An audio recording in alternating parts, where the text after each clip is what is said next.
Welcome to Explore, Explain, Highlights. In this Highlights package, we'll be looking at Season 2, Episode 2, with our guest, RJ Andrews, discussing their project, Neil and Buzz Go for a Walk.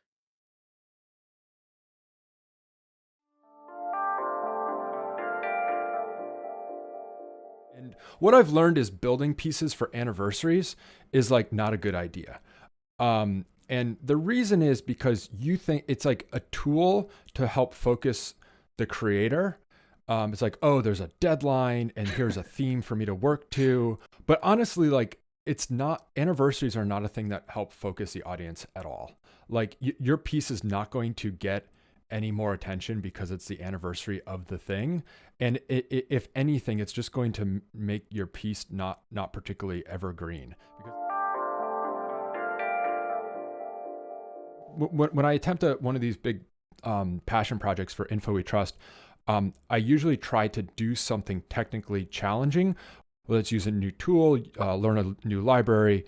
And part of that is because I want to sort of be entertained, build my skill set, but also like build out the portfolio to show people like I can do this. And so technically I never made a storytelling piece before. And so I was like, I really wanted to make like a real meaty storytelling piece.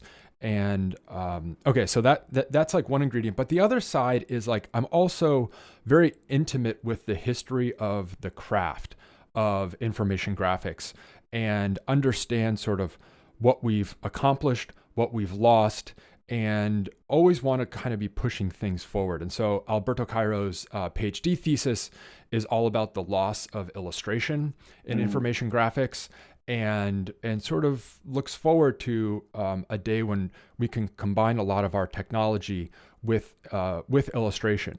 And so this piece is very intentionally hand illustrated and tries to make illustration interactive in hopes of showing people that this is something that can be done and something that we should be doing more of. And so there's this idea of developing my own skill set, but also trying to do something that's a little bit unique and different, for the broader craft itself. I didn't actually know what they did on the moon. Like, I didn't know how long were they there? Like, how much area did they explore? Like, what did they do? Like, all of these like basic human questions on like, what exactly did they do on the moon? But this one, is relying on, geographic data and photo archives and transcripts, where there's, dozens of columns, in spreadsheets in order to manipulate those transcripts. And, I sort of point to it a little bit because I have this, below the lunar surface illustration, there is a sort of very abstract chart timeline that's tracking kind of what's happening. So you get the sense, and there's a lot of back and forth, like, should I keep that in or should I just kill it? Because it's not essential to the piece.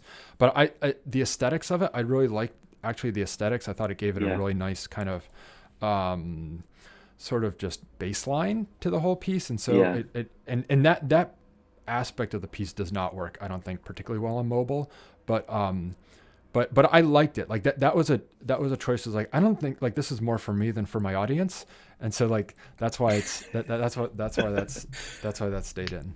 Well, one of the nice things about working on a piece about an event that is attracting so much attention and just, is so iconic is that there's already been a lot of groundwork laid for it. And so USGS and NASA have both put out just a huge volume of, copyright free, right, available data sources. And so the one we start with is a transcript. That's the backbone.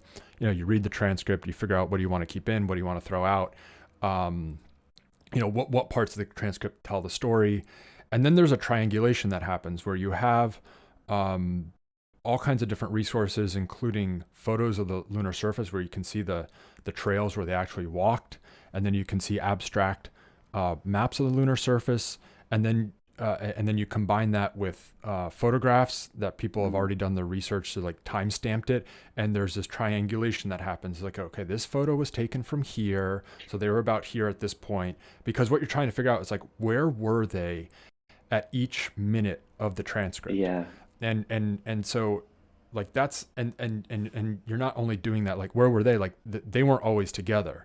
And so I had this, one of my planning, there's a lot of planning documents. One of the planning documents was this like giant Adobe Illustrator like multi-layered thing where I'm tracing time by time the actual path that they're walking. And you have to do that, and you have to construct the whole journey, because then you're going to pick out which slices of the journey you're going to show in the story.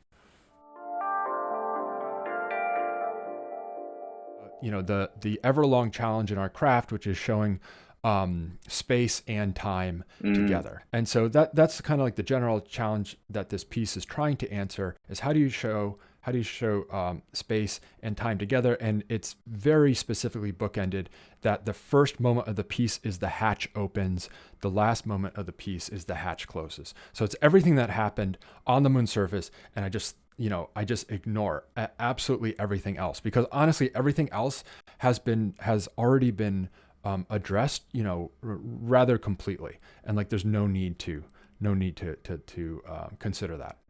The sort of ghosting effect you create, the sort of residual where the two guys have been, so you can sort of see the faded backstory, so you can get a sense of the footprint that they've made, which is fantastic. It creates a visually sort of empty experience. And it's exciting to see the ghost trails, because you have this sense of progress, almost like a cartoon, where you can see kind of like, kind of where you've been. Yeah. Look, this piece is coring on a text message metaphor. So like it's like you're going to be able to read the exchanges really well. And then there is this flourish in the piece where, which is sort of mobile driven, where not only are you scrolling through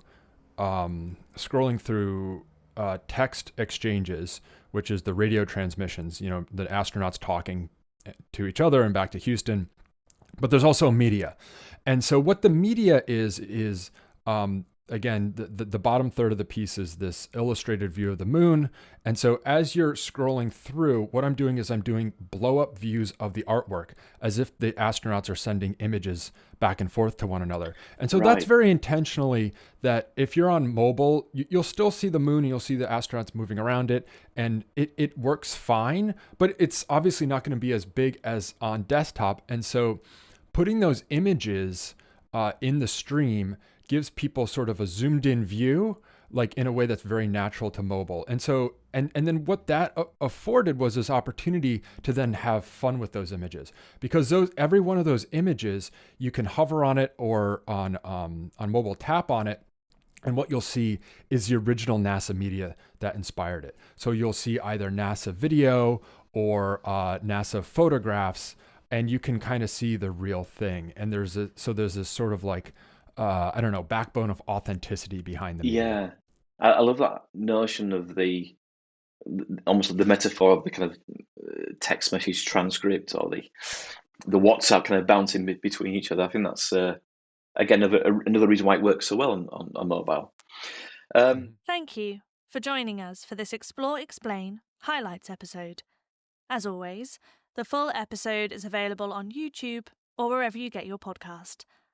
We hope to see you again soon on another episode of Explore, Explain.